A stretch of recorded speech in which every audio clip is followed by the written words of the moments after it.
Buenas tardes, buenos días a todos, ¿cómo les va? Seguimos con las charlas de ACV hemorrágico y hoy el caso en cuestión es las hemorragias subaracnoideas. Bien, continuamos. La epidemiología sí nos dice que la hemorragia traumática, ¿sí? La hemorragia subaracnoidea traumática es más frecuente, ¿sí?, que la no traumática. ¿Está claro? Fíjense, acá tenemos un hematoma extradural acompañado de hemorragia subaracnoidea, mientras que esto es una hemorragia subaracnoidea espontánea, ¿sí?, aneurismática. Entonces, este cuadro es más frecuente que la hemorragia subaracnoidea porque las incidencias de TEC grave, ¿sí?, terminan siendo más frecuentes que las de los aneurismas. Las causas de las hemorragias subaracnoideas no traumáticas, y sí, fíjense, la gran mayoría son los aneurismas idiopáticos. ¿Está? El aneurisma, como vamos a ver, es una alteración de la adventicia del vaso, ¿sí?, con lo que el endotelio empieza a protruirse y a formarse un saco. ¿Está? Entonces, hay un 10% de causas desconocidas, malformaciones arteriovenosas que pueden cursar también con, las malformaciones arteriovenosas que ya vieron con Sebastián, que justamente pueden producir una hemorragia subaracnoidea, la extensión de un hematoma intracerebral, ¿sí?, que puede estar córtico-subcortical y volcarse hacia el espacio subaracnoideo. Las drogas simpático-miméticas, la cocaína puede ser una vasoconstricción inicialmente y después una vasodilatación que puede ocasionar las hemorragias subaracnoideas o que se lastime el vaso. Acuérdense que en los grandes vasos los simpático-miméticos lo que hacen una vasoconstricción y hacen que se dé una necrosis en la pared de las arterias grandes y por eso pueden producirse los sangrados. La hemorragia intratumoral, ¿sí?, puede también ocasionar un cuadro como este. La ruptura de los aneurismas micóticos. ¿Qué diferencias hay con los aneurismas convencionales? El aneurisma micótico obviamente está producida por una enfermedad de la arteria por culpa de un émbolo de bacterias. No es que micótico es solo por hongos, sino que las bacterias, por ejemplo una endocarditis bacteriana, un émbolo de esos se larga al torrente sanguíneo, sube entre el polígono a Willis y se termina incrustando en las arteriolas o en las arterias más pequeñas a nivel terminal. Entonces estos son sangrados que se encuentran en un territorio córtico subcortical, ¿sí?, o incluso en sectores subaracnoideos, pero distales a los grandes vasos. Está el polígono de Willis. Entonces es característico encontrar un sangrado como este y pensar en primer término en descartar una endocarditis. ¿Está? Las disecciones o las alteraciones de la coagulación. Fíjense que hay una incidencia de 10 en 100.000 habitantes. Las hemorragias subaracnoideas, el 10%, yo creo que es un número un poco más grande, un porcentaje alto muere antes de llegar al hospital. ¿Sí? O sea, el paciente sangra y se muere. ¿Está? El 8% de los pacientes, ¿sí?, van a llegar posteriormente al deterioro, ¿sí?, de una casa, van a generar un deterioro a causa de la hemorragia subaracnoidea. El 7% fallece del vasoespasmo y otro 7% sufre secuelas graves. ¿Sí? Por ende, fíjense, tiene una mortalidad de 50% al mes de producir la hemorragia subaracnoidea. ¿Sí?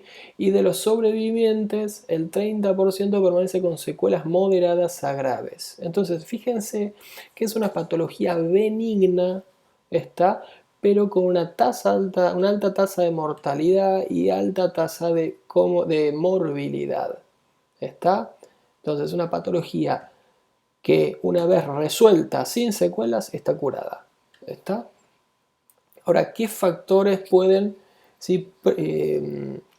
producir una enfermedad de las arterias? Se ve que hay asociaciones con la poliquistosis renal, con la displasia fibromuscular, ¿sí?, En el renal es el 7%, el aorto craneal, fíjense, el 21% en estos casos. Estar asociada a una malformación arteriovenosa, y van a escuchar que muchos hablan de un aneurisma venoso. ¿Por qué? Porque, como les explicó Seba, ¿sí? La malformación arteriovenosa lo que va a hacer es cambiarle el flujo a las venas están arterializadas, tienen alto flujo y por ende pueden producirse aneurismas y romperse por ahí por el aneurisma. ¿Está? Las enfermedades del tejido conectivo, las enfermedades de Marfan, de Ehlers-Danlos, ¿sí? Síndromes de Rendu-Osler, las estenosis aórticas o la arterioesclerosis. ¿Está? Ahora, ¿cómo se presenta? Y sí, el déficit neurológico, fíjense que es alto, el déficit motor, un 45%, las cefaleas en el 54% y convulsiones, ¿sí? En el 26% de los casos. Ahora, ¿cómo es la historia natural? Generalmente cuando se da un sangrado inicial aneurismático, ¿sí? Lo primero que puede suceder generalmente es el resangrado. A eso hay que tenerle miedo. ¿Está claro? Lo que hay que evitar es el resangrado. Después, al quinto día, empieza el vasoespasmo. ¿Por qué? Porque la sangre, ¿sí? La hemoglobina lo que hace es irritar la pared de las arterias, ¿está? Y se ve que los metabolitos de la hemoglobina producen una vasoconstricción. Al haber una vasoconstricción, obviamente hay menos flujo de sangre y eso puede traer secuelas isquémicas. Dependiendo del grado de sangrado, se puede producir una hidrocefalia. Ahora puede darse tanto una hidrocefalia obstructiva como una hidrocefalia no obstructiva o una hidrocefalia comunicante. El primer caso sería porque hay un sangrado que vuelca los ventrículos, generalmente al tercero, ¿sí? Y eso tapa, ¿sí? El libre flujo de líquido cefalorraquídeo y puede producir una hidrocefalia. Pero también si hay un sangrado con mucho contenido de sangre en las cisternas basales, todo eso puede taponar el libre flujo de líquido cefalorraquídeo hacia la convexidad donde se tendría que reabsorber el líquido. Entonces ahí es donde se da el caso de la hidrocefalia comunicante. ¿Está? Cuando tenemos un paciente con esto, obviamente, ¿qué va a suceder? Una hipertensión endocraneana. ¿Sí? Las convulsiones pueden darse también en el momento de la hipertensión endocraneada, como también así que el paciente en el ictus debute con una convulsión. ¿Está? Fíjense que lo habíamos dicho, en el 50 y pico de los casos, 56% de los casos, se presentaba con una convulsión. Obviamente después puede producir alteraciones hidroelectrolíticas o alteraciones cardiorrespiratorias.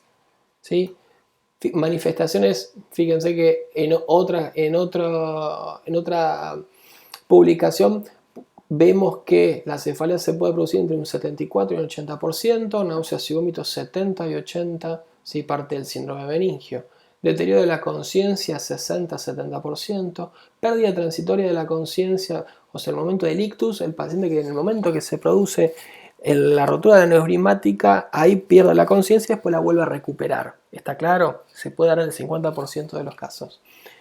Los signos meningios, ¿sí? La rigidez, la fotofobia y alteraciones cardiorrespiratorias. Ahora bien, cuando un paciente ingresa, una forma de evaluarlo es aplicar la escala de Hanty-Hess. ¿Sí? La escala de Hanty-Hess es una clasificación clínica en base a las manifestaciones clínicas. ¿Sí? Entonces, el grado 1, ¿sí? Es un paciente asintomático con una cefalea leve. En el grado 2, la cefalea es severa, puede presentarse rigidez de nuca y puede tener alguna paresia en los pares craneales. En el grado 3, se nos suma algún déficit motor, además de un deterioro en la conciencia sin llegar a coma. Mientras que en el grado 4 ya tenemos un estupor, una paresia, ¿sí? De moderada a severa en los miembros, mientras que el grado 5 es coma y rigidez de cerebración. ¿Sí? Estamos hablando, fíjense, en un Glasgow de 4, está 4 en 15, estamos en un grado muy avanzado. Fíjense en cuanto al pronóstico, a los 6 meses, basándonos solo en la escala de Hunt y Hess, fíjense cómo los grados bajos tienen una buena recuperación, fíjense, hasta un 75% en el grado 3, ¿sí? Y un 30%, 15 a 30 con comorbilidades o con estado vegetativo y muerte. ¿Está? Mientras que fíjense cómo cambian los números en los dos últimos grados. Realmente hablamos de un sangrado de buen grado es 1, 2 y 3 de Hunt y Hess, mientras que un 4 y 5 es de mal grado. ¿Está? Fíjense qué alto que es la posibilidad de un estado vegetativo y una muerte en el último de los grados. ¿Está?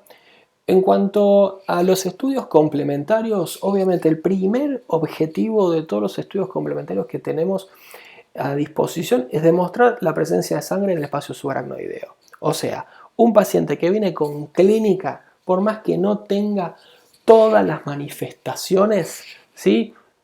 Y si alguien se puso a pensar que puede ser una hemorragia subaracnoidea, es preferible estudiarlo, ¿sí? En segundo término, se plantea, ¿sí?, de dónde se da el sangrado. De todos los síntomas posibles que puede presentar un paciente con hemorragia subaracnoidea, que un paciente venga y nos diga que tiene el peor dolor de cabeza de su vida, que la intensidad llegó al máximo en segundos, ¿sí? Ese dato, por más que no haya ningún otro signo o síntoma positivo, amerita que se estudie. ¿Está claro? Entonces, bien, ¿cuál va a ser nuestro primer estudio? La tomografía.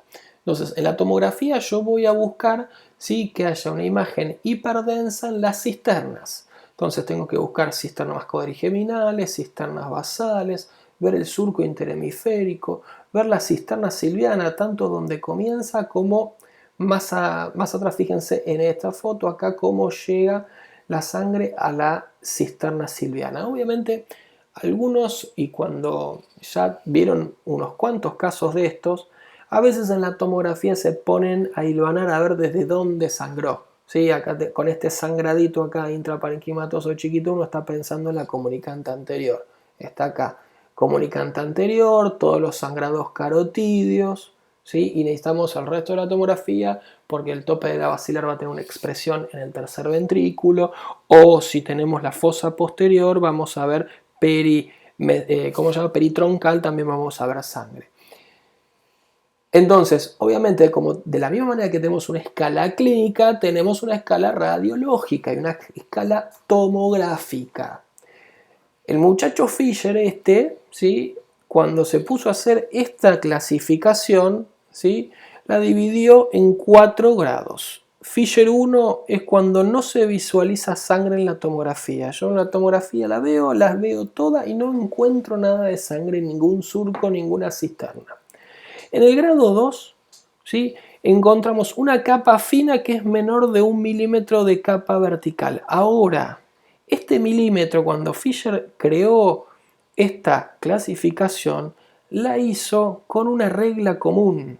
¿Está? No como les enseñamos con Sebastián a mirar y medir en base a la escala que se encontraba en un costadito de la tomografía. Esto lo hizo con una regla común. ¿Está? Entonces, cuando tiene menos de 1 milímetro, ¿sí?, es grado 2. Cuando tiene coágulos localizados en una cisterna o una capa gruesa igual o mayor de 1 milímetro, ¿sí?, ahí pasa a ser un Fisher 3. Y un Fisher 4 es cuando hay sangre, un hematoma intracerebral, ¿sí?, o sangre dentro de los ventrículos. ¿Está claro? Vamos a ver un par de ejemplos. Fíjense, en esta tomografía podría ser un Fisher 2, ¿sí? Si nosotros tomamos justo la regla acá, tiene un hematomita en la cisterna, podríamos tomarlo como un Fisher 3.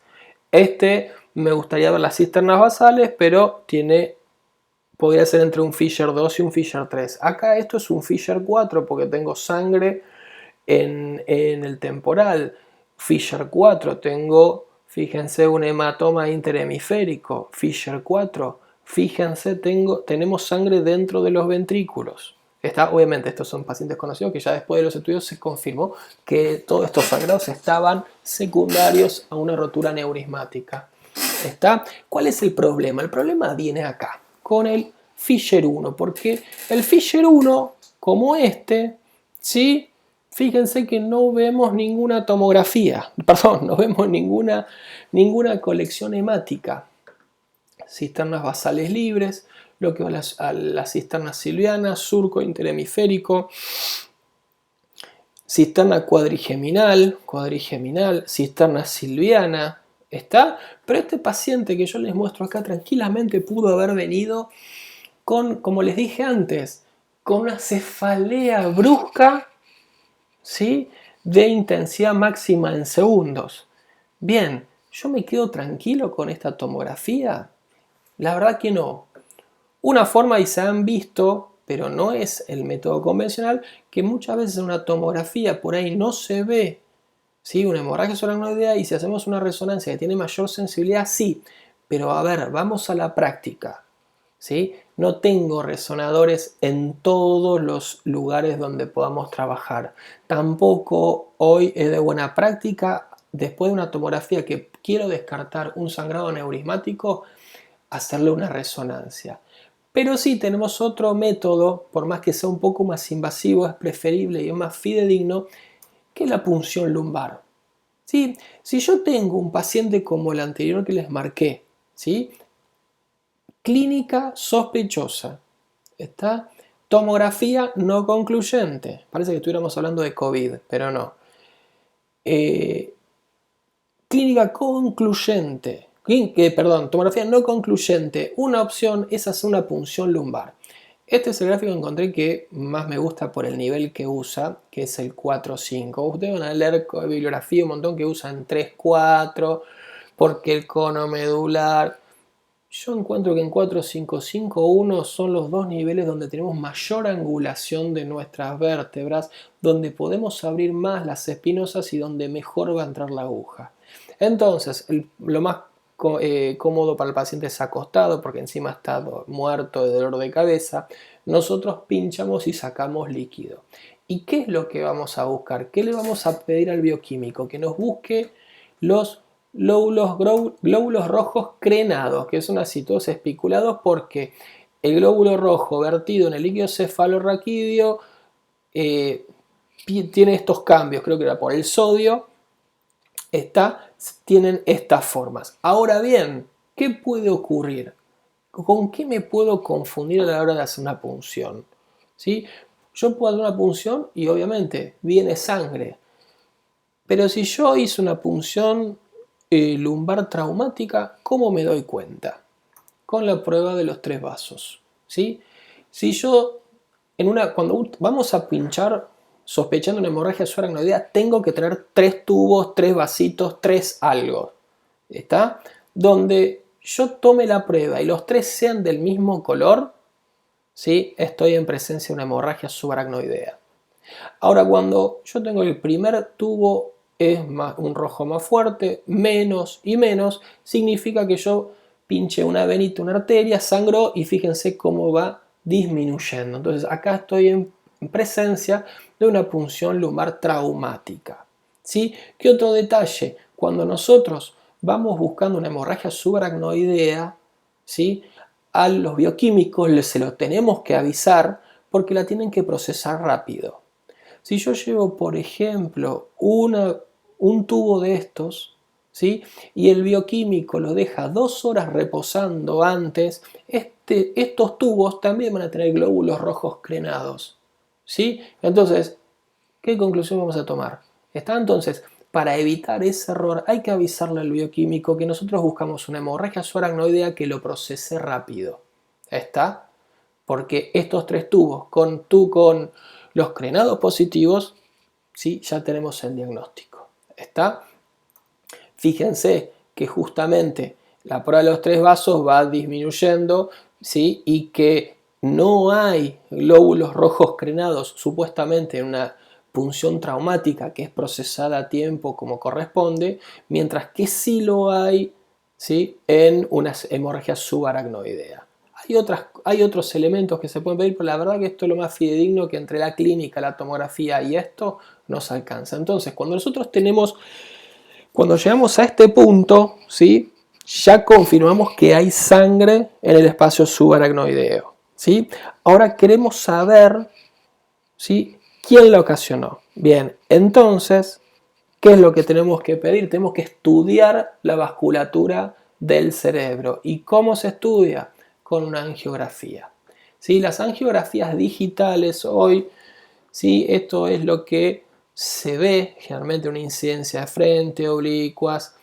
No, esta también es un frente, o esto es un oblicuo. Son las diferentes incidencias. Después hoy los sistemas más nuevos pueden hacer una 3D y nosotros lo podemos girar para todos lados. ¿Está? Y hoy todavía sigue siendo el gold standard de los estudios. ¿Está? Incluso, ¿por qué? Porque después vamos a ver que en este mismo procedimiento podemos tratar. ¿Está? ¿Qué otras cosas se pueden hacer a nivel diagnóstico? Y no tengo angiografía, profe, en el hospital, pero tengo un tomógrafo o un resonador que tiene muy buen software. Bueno, podemos hacer angiotomografías o angioresonancias, ¿sí?, que también nos permiten hacer reconstrucciones. ¿Está? Sinceramente, a mí me gusta más la angiotomografía porque tiene mayor sensibilidad, está con contraste, que la resonancia. ¿Está? Obviamente, cualquiera de estos dos estudios es operador dependiente. Si tenemos un técnico que tiene ganas, que le pone mucho empeño, vamos a tener muy buenos resultados. Hasta más les digo que podemos llegar a ir a tratamiento directo, ¿sí?, con una tomografía. Sería más a un tratamiento quirúrgico, que ahora después vamos a llegar. ¿Está? Pero en principio, si no, lo lógico sería, si ustedes tienen y disponen, tomografía o angiotomografía, angioresonancia, y pedir ya después la angiografía digital con el tratamiento específico. Entonces, un pequeño algoritmo: paciente con toda la clínica sospechosa, tomografía, si hay hemorragia subaracnoidea ya visible, Fisher 2, 3 o 4, listo. Se puede pedir angiotomografía o angiografía, ¿sí? Si hay un aneurisma, tratamiento específico. Si no hay aneurisma, en este caso se puede dar clínica, tomografía positiva, ahora estudio vascular y no se ve aneurisma. ¿Sí? Hay un poco porcentaje de hemorragias subaracnoideas que se dan por sangrados venosos, ¿sí?, y no se encuentra patología vascular alguna. ¿Qué ocurre en este caso? Hay que repetir el estudio entre 1 y 3 semanas posterior. ¿Está? Si eso vuelve a dar, ¿sí?, un negativo, bueno, hay que seguir haciendo estudios del tronco y de angiografías a nivel medular. ¿Está claro? Si eso da que se encontró un aneurisma, ahí se va al tratamiento específico. Puede ocurrir que el sangrado ocluya el aneurisma, que se trombose el aneurisma y no se encuentre el mismo. Entonces, a las 2 semanas se reperfunde ese coágulo y ahí sí se descubre el aneurisma y se lo trata. En cambio, si la tomografía da negativa, ¿sí?, se hace la punción lumbar, prueba de 3 vasos positivas, pasamos acá. Prueba, ¿cómo se llama? Punción lumbar. Esto nos da crenados. Se hace también el estudio vascular. Si esto da normal, listo, nos quedamos tranquilos. Si da que dio un aneurisma, se hace el tratamiento específico. Si la punción lumbar da normal, ya no hay que hacer nada. O sea, clínica sugestiva, tomografía que no muestra nada, punción lumbar normal, nos olvidamos, no tiene patología aneurismática. ¿Está claro? Entonces, después sí tenemos que saber las ubicaciones de los aneurismas, del comunicante anterior, tope de basilar, silvianos, codo posterior, que le llamamos así a los del comunicante posterior, los de la pica. ¿Sí? Estos son generalmente los aneurismas más frecuentes. ¿Sí? El más frecuente de todos por número es el comunicante anterior y después vienen los comunicantes posteriores y los silvianos. Ahora bien, ¿Cómo es el tratamiento? El tratamiento, hoy en día tenemos dos tratamientos. Uno es quirúrgico, ¿sí? Con una craneotomía, tenemos que abrir el cráneo para llegar al vaso y cliparlo. ¿Qué significa cliparlo? Es utilizar estos clips, ¿sí? Que trabajan de esta manera, ¿sí? Abrazan el cuello del aneurisma, lo cierran y lo excluyen de la circulación. Ese es el nombre. El objetivo del tratamiento es excluir el aneurisma, porque el aneurisma sangra acá en el domo. ¿Sí? Cuando la sangre viene, si este es el vaso que alimenta, la sangre va para los dos lados, pero también entra el aneurisma. Entonces, al entrar bruscamente el aneurisma, un día lo rompe. ¿Está? Hay un sangrado, se produce un coágulo, porque una vez que se igualan las presiones adentro y afuera, para el sangrado se forma un coágulo. ¿Sí? Si el paciente sobrevive a ese momento, bueno, llega al hospital, se hace el diagnóstico. ¿Sí? Entonces, una opción es el tratamiento quirúrgico. Packing es cuando le ponían pedacitos de gasa para que haga una fibrosis y lo contenga. ¿Sí? El wrapping también sería en aneurismas gigantes ir desmoronándolos y cosiéndolos. ¿Sí? Mientras que el otro tratamiento es el endovascular, con coils, stents, agentes embólicos o un balón. Y estos son los coils, son microfilamentos de titanio que se traen con un catéter y se los llenan. Acá les voy a dar un ejemplo de los dos procedimientos separados. Este es el clipado, ¿sí? Se pone un clip de la axila a la axila, así le llamamos anatómicamente a este segmento, mientras que en la embolización con un microcatéter nos metemos adentro del aneurisma y lo rellenamos de alambrecitos que van a hacer lograr un coágulo. Al romper, al cambiar la hemodinamia de adentro del aneurisma, todo eso hace una turbulencia y esa turbulencia logra la coagulación del mismo. ¿Sí? Cuando tenemos que ir a hacer una cirugía, y bueno, es planear una craniotomía, si esto es para el caso de los aneurismas de la comunicante anterior, la comunicante posterior, incluso algunos los pueden hacer a través del silviano. ¿Sí? Puede hacer un abordaje parasagital anterior para los pericallosos, ¿sí? O un suboccipital en caso ¿cómo se llama? De los casos de la pica. Acá está mal. En el coiling, ¿sí? Fíjense que un aneurisma de tope de basilar que le produjo un sangrado en el tercer ventrículo, ¿sí? Acá está el aneurisma tope basilar, ¿sí? La arteria del tronco basilar, arteria cerebral posterior, arteria cerebelosa superior y fíjense todo el sangrado. El sangrado obviamente va para arriba, porque fíjense que la dirección de la arteria de la tronco basilar es en esta dirección, que hay acá arriba el tercer ventrículo, por eso se llenan tanto los ventrículos en un sangrado de un aneurisma basilar. Acá fíjense cómo se pusieron todos los coils, cómo se rellenó, y fíjense que cuando se hace el control ya está excluido y están todas las ramas permeables. ¿Está? Entonces, esto es el coiling, ¿sí? Esto es rellenar, ¿sí? El aneurisma con coils, que se lo comprime con un balón, ¿sí? Se lo baloniza, o se pone un stent. Esta red que ven acá, ¿sí? O este stent hace que controlar todo esto. Y por último, lo último que hay hoy en el mercado es el diversor de flujos, donde hace que el flujo de la sangre se direccione mejor y esto empieza a perder flujo dentro del aneurisma y se empieza a coagular y por ende se termina, ¿sí? Excluyendo de la circulación. Bien, entonces, ¿cuáles son las complicaciones de un paciente que entra con hemorragia subaracnoidea más allá de cualquier Fisher y Handy-Hess? Primer peligro, el resangrado, ¿sí? Y por eso vamos a hablar cuándo es mejor tratarlo. El segundo riesgo y la segunda complicación es después del quinto día el vasoespasmo. En tercer lugar viene la hidrocefalia. ¿Sí? En cuarto lugar, el edema cerebral, porque el vasoespasmo o la hidrocefalia pueden haber dejado algún fenómeno isquémico, o la cirugía por ahí, si fue un procedimiento quirúrgico, pudo haber dado edema en el frontal o en el temporal en el momento del clipado. Una hipertensión endocraniana y convulsiones posoperatoria, que sean convulsiones secuelares, el paciente tenga una epilepsia posoperatoria. ¿Está? En cuanto al resangrado, el primer día tiene un 3 a un 16% de posibilidades que se dé. Durante el primer mes hay un 1% por día que pasa hasta que se trate el mismo aneurisma.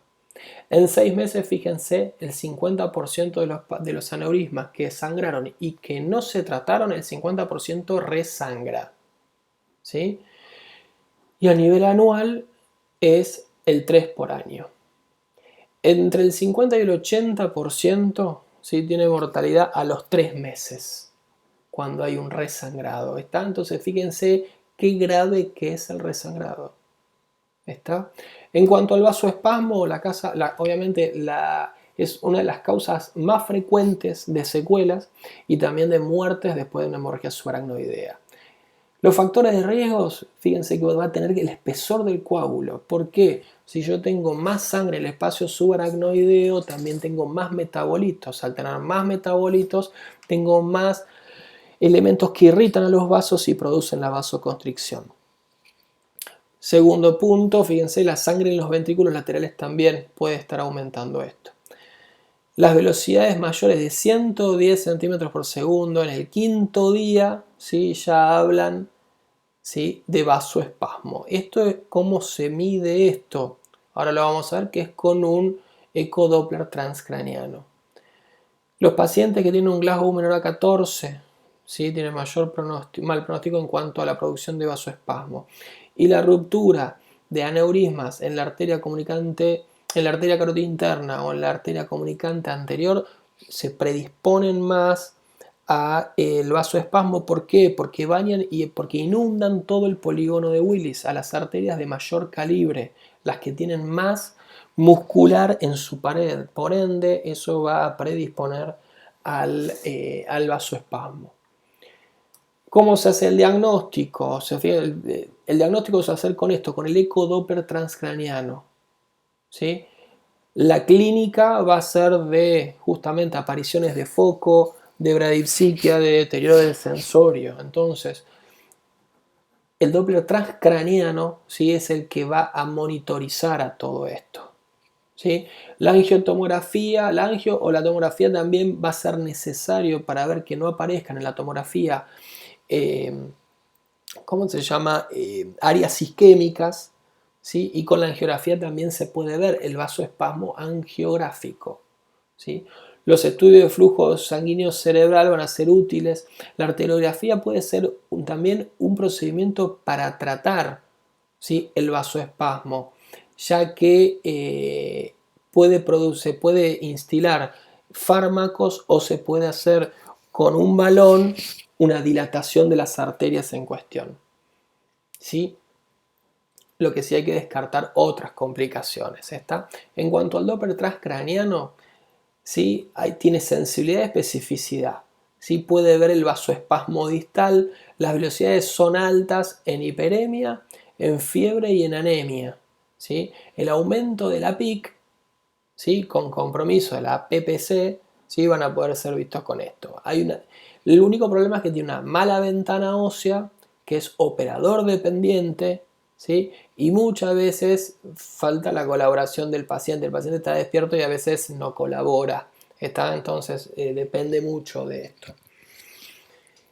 En cuanto a cómo tratamos el vasoespasmo, ¿sí?, hay estudios que vieron que usándolo, ni bien el paciente debuta con la hemorragia subaracnoidea, se empieza a dar nimodipina, que es un bloqueante cálcico específico para los vasos cerebrales, y se dan 60 miligramos cada 4 horas por vía oral por 21 días. Y esto disminuyó en forma significativa el número de infartos cerebrales y de pacientes con malos resultados. Hoy es una conducta que se pone en todas las terapias intensivas. Todos los pacientes con una hemorragia subaracnoidea se internan en terapia y uno de los primeros elementos que se les coloca es la nimodipina. ¿Está claro? Fíjense que hicieron estudios randomizados, doble ciego y controlado de pacientes en buen grado, y los tratados con nimodipina, ¿sí?, en una dosis de 0,5, que vendría a ser la que les comenté recién, tuvieron menos índices de infartos en la tomografía. y menor mortalidad debido a la isquemia cerebral tardía. ¿Está claro? Fíjense en todos los estudios que se han hecho, todos, hoy nadie interna a un paciente en terapia con una hemorragia subaracnoidea y no le pone nimodipina. ¿Está? Hoy es una regla. ¿Está? También otros resultados de otros trabajos, ¿sí? Incluso la nimodipina hoy incluso se hace selectiva a través de una resonancia magnética. Yo he tenido la suerte de ver pacientes que entraban en periodos de vasoespasmo, los subían a hemodinamia, le ponían nimodipina intravascular selectiva, o sea, en el vaso que estaba haciendo, y el paciente era otro el momento de bajar. ¿Está? Entonces fíjense que la nimodipina hoy incluso a nivel hemodinámico se está usando. Entonces, fíjense que también en grados 3 y 4 están teniendo buenos resultados. ¿Está? Entonces la nimodipina hoy es algo, ¿sí?, que no se puede dejar de usar en una hemorragia subaracnoidea, ni bien entra. La hidrocefalia, fíjense, puede encontrarse entre un 8 y un 34%. Hidrocefalia comunicante o hidrocefalia obstructiva dependiendo del sangrado. ¿Está? Obviamente el diagnóstico va a ser solo de la tomografía y ya conocen hoy cómo puede sospecharse. ¿Está? O al menos en una hemorragia subaracnoidea siempre lo vamos a tener que sospechar. En cuanto a la fenitoína, ¿sí?, en cuanto a las convulsiones, ¿sí?, se vio que con 3 días de profilaxis con fenitoína disminuye en forma significativa los eventos adversos con respecto a un régimen más prolongado sin aumentar el riesgo de convulsiones durante la internación ni en los primeros 6 meses. Hoy ya hay estudios con otros anticonvulsivantes. Este sería uno de los elementos también más importantes, una de las cosas que tienen que llevarse ustedes de lo que es el tratamiento de los aneurismas. Se vio en los estudios que un tratamiento, ¿sí?, en un estudio randomizado controlado, el ácido tranexámico en dosis de 1 gramo cada 6 por no más de 72 horas disminuiría, ¿sí?, el resangrado y la mortalidad. Pero fíjense en este caso el tranexámico no más de 72 horas. ¿Está? Pero lo más importante no era esto, sino lo que sigue a continuación es el timing quirúrgico. ¿Sí? En muchos estudios, no solo en este metaanálisis, se vio que los pacientes con buen grado clínico de hemorragia subaracnoidea se benefician con una cirugía temprana. Y cuando hablamos de una cirugía temprana, ¿sí?, o intermedia, estamos hablando antes de las 72 horas. ¿Sí? Porque tenemos que evitar operar o tratar a los pacientes en vasoespasmo. Entonces, si un paciente entra lo primero con diagnóstico de hemorragia subaracnoidea, lo más importante es buscar de hacer la angiografía lo más rápido posible para después tratarlo antes de las 72 horas. Y ahí es donde se vio los mejores resultados a largo plazo. ¿Está claro? Vamos a volver a este tema con algún caso práctico en las charlas próximas, ¿sí?, en los días interactivos donde vamos a volver a este tema porque ya es uno de los temas más importantes de todos, ¿sí? Así que bueno, muchas gracias y nos seguimos escuchando.